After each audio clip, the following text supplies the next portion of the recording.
Chapter 29. Slink walked out from one of the docking alcoves that ringed the cavernous port building. He saw the purveyor in the center of the circular tarmac, looking up toward the night sky above them. The effect was an eerie, silvery halo as the moonlight poured through the round opening at the apex of the dome. This was the third purveyor for whom Slink had worked. Each had their particular way of doing things. This one was by far the most fastidious, a quality that Slink empathized with entirely. Attention to detail, keeping everything just so, a place for everything and everything in its place. It was the way the universe was meant to be, Slink believed. Balanced, orderly, dispassionate. Cold efficiency. He was unlike any purveyor the Authority had ever had before, and Slink admired him immensely for it. He was surprised, therefore, to see his master gazing up at the sky, enraptured in the middle of the rotten chaos of a spaceport that had been left to crumble, with a small smile on his face. "I can feel you staring, Slink," the master purveyor said suddenly, not taking his eyes from the heavens. "What have you found?" "The vehicle missing from the old lab was found just outside the city, abandoned." "Then they left from here." "But we've combed through the records, Master," Slink said. "There hasn't been a ship on or off Indikar since our draft ship several months ago." "I remember Aaron's Landing shutting down 10 years ago. I remember Aaron's Landing shutting down 10 years, 1 month, and 16 days ago," the purveyor said, and he closed his eyes. "It was 3 days after I assumed my role in the Authority. One of the first closures I signed, as a matter of fact." "Then the boy must be on the planet still. Mistress Frizz is lying." "She's not lying," the purveyor replied, and he pointed to the tarmac at their feet. "Look down, Slink, and tell me what you see." Slink obliged. He squinted, trying to catch what the purveyor was referring to. "I see dirt, soot, and trash, Master." "Soot? From what?" Slink turned around in a circle, following a pattern of blackness blasted onto the tarmac. "A blast radius? From a ship takeoff, perhaps?" "Perhaps." "Pirates?" "Pirates." Slink raised his gaze and saw the purveyor looking right at him with a wolfish smile. "I'd say they're a day, perhaps, too old." Slink gulped. The purveyor stepped closer to him. Slink braced himself. "That would be right around the time that you landed." "We detected no ship." "And yet you were here. Isn't this the kind of thing you keep those companions around for?" "Not precisely. They must have left before we arrived, Master." The purveyor nodded slowly. "It seems, then, that they slipped right through our fingers." "Yes." "And whose fault do you think that is?" Slink hesitated, trying to fathom what it was that his master wanted to hear. He could tell the purveyor it wasn't his fault. He could be strung up for insubordination. But if he said it was... Sorry, let me read that again. How could he tell the purveyor it wasn't his fault? He could be strung up for insubordination. But if he said it was his fault, he could be strung up just the same for incompetence. "How can I possibly decide without a forecast?" he thought. Ultimately, he said nothing, his mouth moving with the attempt to find the right words in his companionless nakedness. After a moment, the purveyor gestured him away with disgust. "You're spineless, Slink," he said. "You make me weary. Alert the ship, we'll be leaving for the Wall." "The Wall, Master?" "Yes." He gestured over to the other side of the tarmac, where there were still a couple piles of belongings, haphazardly left behind. "They're along for the ride with whoever these draft dodgers are, and draft dodgers only go to one place, the Outer Rim. All roads to the Rim lead through the Wall." "They're retracing his steps," Slink offered, realizing what it was his master was describing. "The Seekers." "You're not as dumb as you act sometimes," the purveyor said, mirthlessly. He looked at him again. "They're retracing our steps." Alert General Plata. We're not letting them slip through a second time. Chapter 30. Seen with the naked eye, the wall was astonishingly large and quite impossible to comprehend, except in small sections. There were chunks of rock the size of entire cities 3 or 4 times the size of Aaron's Landing. They dwarfed the Red Robert as the ship aimed straight toward the massive construct. And a construct it was. It was completely unlike the typical asteroid belt of so many star systems. This multitude of rocks was devoid of the rotational pull of a star and had mostly stayed in a uniform straight line along which they'd been deposited 1,000,000 years ago. Hence the name. It really did look like a wall. The 1,000,000 years ago was, of course, an estimate. It was entirely unknown who had stretched these broken fragments of planets and moons and rocks along the nearly 1,000 light-year span of the wall, which obviously meant it was equally unknown how long ago they'd done it. The rocks could be dated to see how old they were, but there was no way to tell when they'd been crumbled and left here. What was known was why these rocks had been dumped upon each other, or at least what they had been used for. Traces of starstuff were everywhere, as were the telltale signs of starstuff mining. This had been a dumping ground for plants and moons.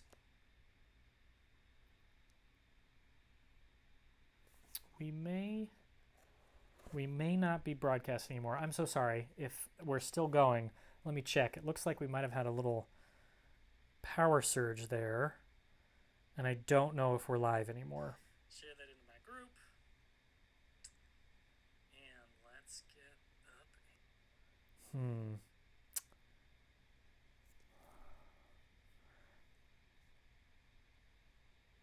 Just bear with me, you guys. I'm sorry. Okay, that's still working. Maybe. I just don't see that we have any connection here.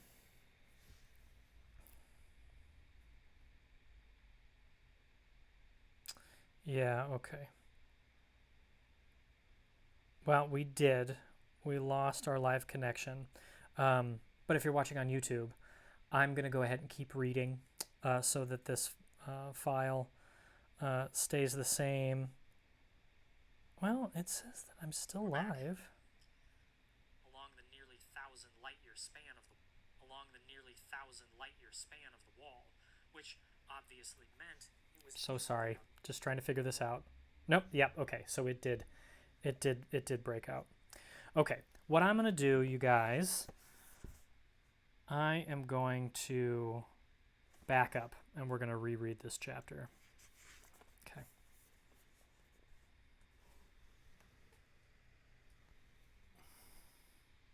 Okay. Chapter 30. Seen with the naked eye, the wall was astonishingly large and quite impossible to comprehend except in small sections. There were chunks of rock the size of entire cities 3 or 4 times the size of Aaron's Landing. They dwarfed the Red Robert as the ship aimed straight toward the massive construct. And a construct it was. It was completely unlike the typical asteroid belt of so many star systems. This multitude of rocks was devoid of the rotational pull of a star and had mostly stayed in the uniform straight line along which they'd been deposited 1,000,000 years ago. Hence the name. It really did look like a wall. The 1,000,000 years ago was, of course, an estimate. It was entirely unknown who had stretched these broken fragments of planets and moons and rocks along the nearly 1,000 light-year span of the wall, which obviously meant it was equally unknown how long ago they'd done it. The rocks could be dated to see how old they were, but there was no way to tell when they'd been crumbled and left here. What was known was why these rocks had been dumped upon each other, or at least what they had been used for. Traces of starstuff were everywhere, as were the telltale signs of starstuff mining. These had been a dumping ground for planets and moons and every other starstuff containing rock for some, or perhaps many, ancient civilizations. They had been stretched out over an impossibly long length of space and forgotten for a cosmically long period of time. Balta had signaled the ship that they were dropping out of interstellar speed, and Petrick had immediately known that meant they were arriving at the wall. He'd raced from their cabin, ignoring Haber's pleas to slow down, and made his way up toward the cockpit with as much speed as his small legs would give him. It was really the only place on the ship where one could get a good look at what was going on outside. "Wow," he'd muttered when he saw the swirling brown mess ahead of them. "Keep your mouth shut, kid," Balta said in response. "The next part is tricky." It was a sharp rebuke, but she hadn't told Petrick or Susie, who'd already been in the cockpit, to leave. As impossible as it was to imagine how far the wall actually stretched out on the galactic horizon, the same plane on which the galaxy was turning, it was nearly as breathtaking to look up and see how high the wall was. It towered over them, and as Balta eased the ship into the outer edge brown tendrils of dust and slowly rotating rocks, it almost seemed like the entire thing was going to come crashing down upon them, like the stones in the wall of some towering castle had suddenly loosened all at once. "Wow." This time it was Barry, who had made his way behind Petrick and Clark. Petrick turned to see that Dedrin and Eris had also come, and they were equally amazed. Even Haber, in his perpetually dour expression, looked up with some sort of mechanical amazement when he arrived behind them. The whole of the ship's occupants were entranced. As they moved inside the wall, they were surrounded by the rocks, and a general brown haze seemed to fall over everything. Every so often, as they plunged forward, dust would spack against the glass of the cockpit window. Petra could see, too, that the density of the rocks seemed to increase as they went in further. "Keep watch for those patrol ships," Balta reminded Colossus, who was actually sitting in an awkwardly crouched position in the back corner of the cockpit, plugged into a data port on one of the sensor consoles. The dusty brown haze thickened dramatically the further into the wall they traveled, so much so that it very quickly became impossible to see anything further than perhaps 100 feet in front of the vessel. Petrick was about to remark on the lack of visibility when Balta activated the same graphic display projected upon the cockpit glass that they'd used when the capital ship had been bearing down on them. No sooner had the heads-up display come on than they saw a Red Robert-sized chunk of X-Planet barreling directly toward them. "Hang on!" Balta shouted, and the ship twisted and dove violently, much too quickly for the ship's gravity generators to compensate for. Everyone who wasn't strapped down, meaning everyone except for Balta and Colossus, went tumbling against the side wall and then the ceiling, then crashing back down to the floor in a heap. Petrick grunted and reached for Clark, who'd been pinned next to Haber and Eris. Clark stared right at his master with the distinct look of someone who had no wish to repeat the maneuver they'd just gone through. Petrick couldn't have agreed with his furry companion more. "Strap in and hold on," Balta called as they picked themselves up off of each other. "Stray rocks sneak through the gravity barriers all the time." Once man had finally stretched out civilization far enough to bump into it, the wall had served as a natural barrier to the other side of the galaxy for millennia. Though it was relatively free of outside gravity, like that of a star or other supermassive object, the further one plunged into the heart of the wall, the denser and more chaotic the intergravitational forces became. As the group had just learned, if you didn't think a city-sized boulder barreling straight towards you wasn't a major transportation problem, you needed to have your head examined. One could not just fly through it willy-nilly. Almost certainly, it had been dumb luck given how immense the wall truly was, but eventually, spacefarers had finally found the passage. Left behind by whoever created the wall, it was a swath cut through the rocky jungle using gravity fields and plate-old sweat and metal to hold the rocks at bay. At least, it once had been. Man had found the passage in an advanced state of disrepair and moved swiftly to restore it, to reclaim this victory over time and neglect. In the middle of the passage, a door to the outer rim had been reopened, Gateway Station, which smack dab in its center housed the famed Central Gateway. Gateway Station was another impressive relic of a civilization long past, and it was through the Central Gateway that for hundreds of years, men, women, machines, and children had passed through to brave the relative wilds of the Outer Rim. It was arguably the most critical travel junction and trading post in the galaxy, and just like the wall in which it was nestled, it was immense. The station, in fact, turned out to house several gateways, and was far larger than man had time to explore and revitalize to this point in history. Balta brought up the structure on the heads-up display in the cockpit, and Petra could see it spreading out in all directions. Left, right, up, and down, like a spider's web. Large chunks of rock were webbed together with passageways and studded with domes, carved out docking and loading bays, moorings for larger ships, some new, some perhaps millions of years old. It was a chaotic mess. Right smack dab in the middle was a huge opening, ringed with observation towers built on rocks that appeared to have been pulled from the wall. There were also, Petrick could see, 2 or 3 giant ships that he assumed were Authority cruisers. The structures surrounding the opening bristled with armaments. "Is that the central gateway?" Petrick asked, pointing. "Yup," Balta said dismissively. Petrick looked at Haber, who nodded. The central gateway, the point through which every pioneer or prospector or person from any other walk of life had passed through for nearly a millennium to get to the frontier of the Outer Rim on the other side, including, they assumed, Petrick's father, Fenton the Seeker. Haber had said the Authority kept fastidious records of ship registries, flight paths, and the like for any traffic that passed through it. The gateway was their destination if they wanted to pick up his father's trail. "And we're staying as far away from that thing as we possibly can," Balta said, continuing her thought from earlier. A new course lit up, branching off from the main passage and leading them away from the gateway. "Wait," said Petrick. "Aren't we going through the passage to get to the gateway?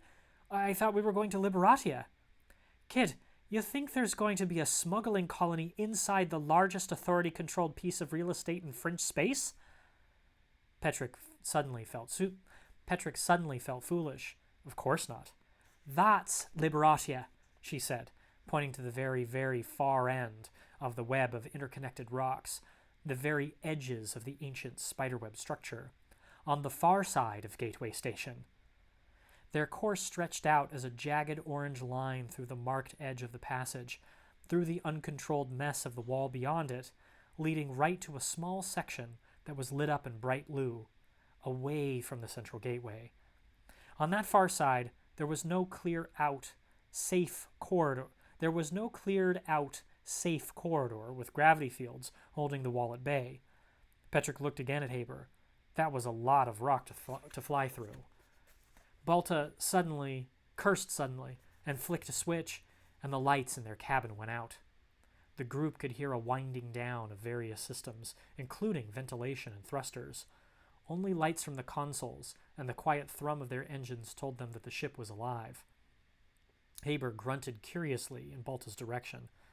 "We have to run silently from here to our exit point," the captain said, referring to where their course passed through the passage's protective barrier. "Authority patrols seem to be out way further than usual." She gestured to a series of dots, and they lit up as she did so. The group could infer, given that those dots were clearly moving, that they represented ships. Small ones. Patrols.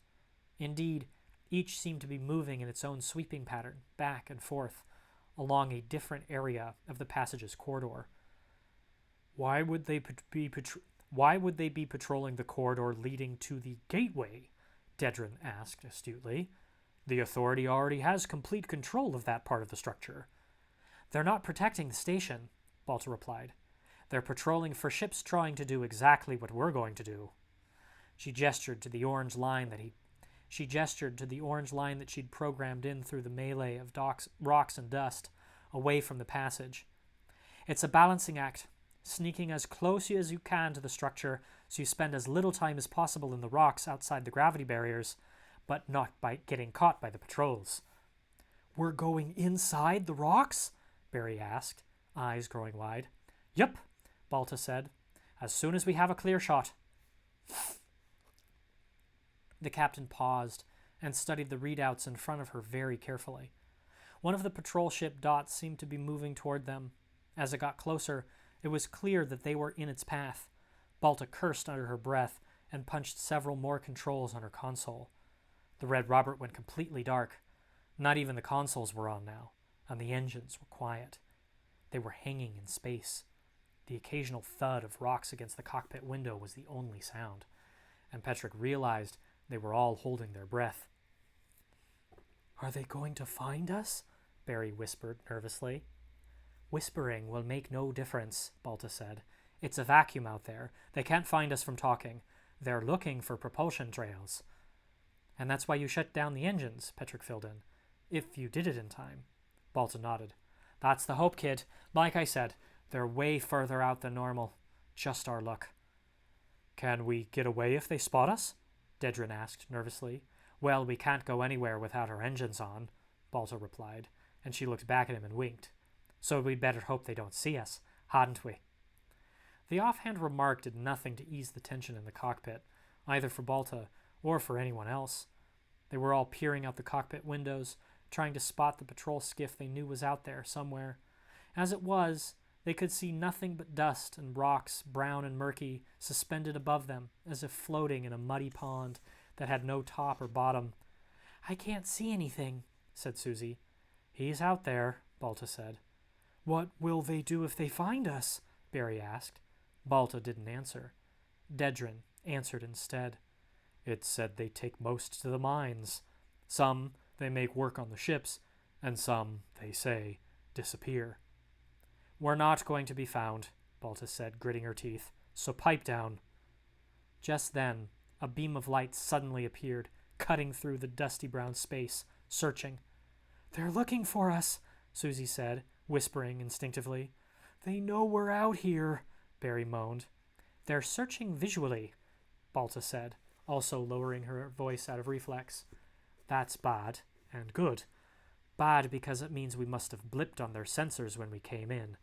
Good because it means we're off their instruments now, so they're limited to their eyes, like we are."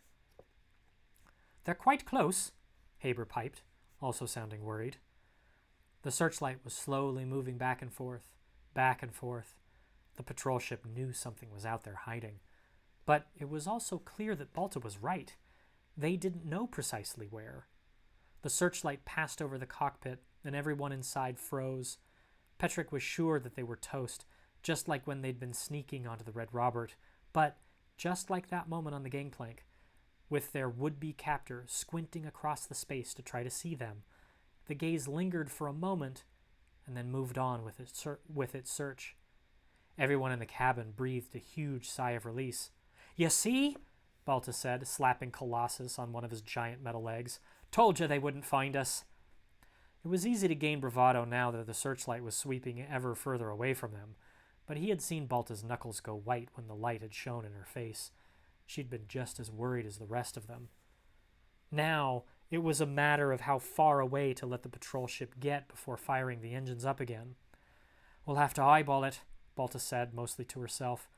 Can't kick on the heads up and be at risk of popping out on their instruments again." They waited for several minutes after the searchlight had disappeared behind them. Susie shifted around on her feet impatiently. It was also starting to get cold in the cockpit. Petrick remembered that the ventilation had been shut off, and the icy temperatures outside the ship were starting to creep in with a vengeance. Susie, however, didn't say anything. She just glared in Balta's direction.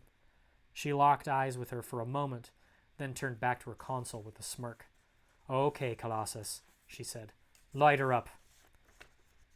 The android nodded, and the lights in the cockpit flared back on. Screens flickered, gauges lit up, and the display overlaying the cockpit windows sprang to life. Balta turned back to her passengers, who were all standing behind her. "You'd better hold on," she said. The Red Robert's boosters fired a moment later, and the ship lurched forward with a jolt. Had the captain not given them the warning it was coming, they each would have tumbled into a heap, like they had just mere minutes before. With the warning, it took each of the children all of their strength just to stay anchored with two hands to the nearest hold, the rest of their bodies flailing about as the ship dove and tumbled. Colossus grated something mechanical at Balta, and the captain grunted in response. "No patrols," she called out. "They never saw us. We're in." as if that was supposed to make her passengers feel any better, as she took the ship into another incredibly steep turn, corkscrewing between two rocks, each 3 times the size of the Red Robert. They squeezed through, and although Petrick was unable to see the giant rocks actually collide behind them, the shockwave that jolted them forward and the rain of smaller debris that was shot after them gave him an idea of why there was so much dust inside the wall. Again, there was no rotating gravity well of the wall. Rotation was what spreads everything out on the same plane in space, keeps everything moving in the same direction. The wall, therefore, was completely unlike any asteroid field orbiting a star. The only attractions that created movement among these giant pieces of rock were between the rocks themselves. It made sense to Petrick, then, that the wall was so much more dense towards its center than it was at the edges. Attracted to each other by their mass, the rocks crushed in upon each other more and more toward the center. Over millennia upon millennia, the wall was contracting, ever so slowly, one collision at a time. The wall was pulverizing itself from the inside out. Barry and Dedrin each looked like they were about to hurl by the time the rocks finally began to clear ever so slightly, and the ship stopped its pitching and rolling. Balta eased up on their speed as well. Petrick regained his footing and peered outside the cockpit. Everything was still completely bathed in brown dust, murky and impenetrable, but the cockpit display was brightly telling them that a corner of the massive gateway station was dead ahead. Balta pointed to where their orange course line disappeared. "Ladies and gentlemen, welcome to Liberatia." She shook her head with an odd smile. "It's the armpit of the galaxy, but it's home."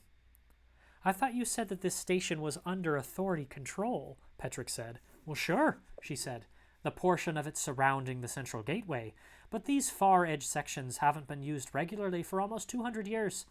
With the meager amount of interstellar travel these days, why would they need any more than one gateway?" She pointed at a new section of the display lit up, showing them another large opening in the ancient alien structure, another massive gateway, or, at least, what was left of one. It was jagged, woefully incomplete, and its domes and corridors were cracked and broken. Like Aaron's Landing, it was clearly abandoned, except they could see some lights on as they moved closer through the dusty brown haze. A tiny section of the massive relic showed telltale signs of life. It was precisely where the Red Robert was headed, Liberatia. "How is it that the Authority doesn't just come here and shut it down?" Eris asked. "If this is where all the people are smuggled through." "We move locations every few months," Balta said, as she tapped on a few controls, and a hangar bay lit up the display. "This old station is way too big for them to keep an eye on all the time. Raids are rare." The closer the ship moved, the more apparent it became just how decrepit and run down this area of the giant structure actually was. It looked like a fallen tree on the forest floor, rotting out from the inside as debris piled up upon its exterior. "You live there?" Susie said, screwing her face up in disapproval. "I live on my ship," Balta replied, not taking her eyes off her destination. "But for any woman or man without a home, Liberatia is as close as you can get." And that's the end of chapter 30. Good stuff, you guys. Apologize for the live feed snafus. It looks like we definitely got booted out of Facebook. But that's why we record these things. Yeah, and I will post that link. Although if you're watching this, you know that I've posted the link on that, but I will do that. Good stuff, guys. Thank you so much for tuning in. I hope you enjoyed I hope you enjoyed the last couple chapters. We'll pick up tomorrow, same time, same place, with arriving at Liberatia and what's going on with the Authority. The Authority and the Master Purveyor and Slink are heading to the wall, so they know where our heroes are. So hot on their heels. As per usual, if you've got any questions for me, let me know. Thank you again so much for watching and sharing this with me. It's such a pleasure to do it. I'll see all of y'all tomorrow. See ya.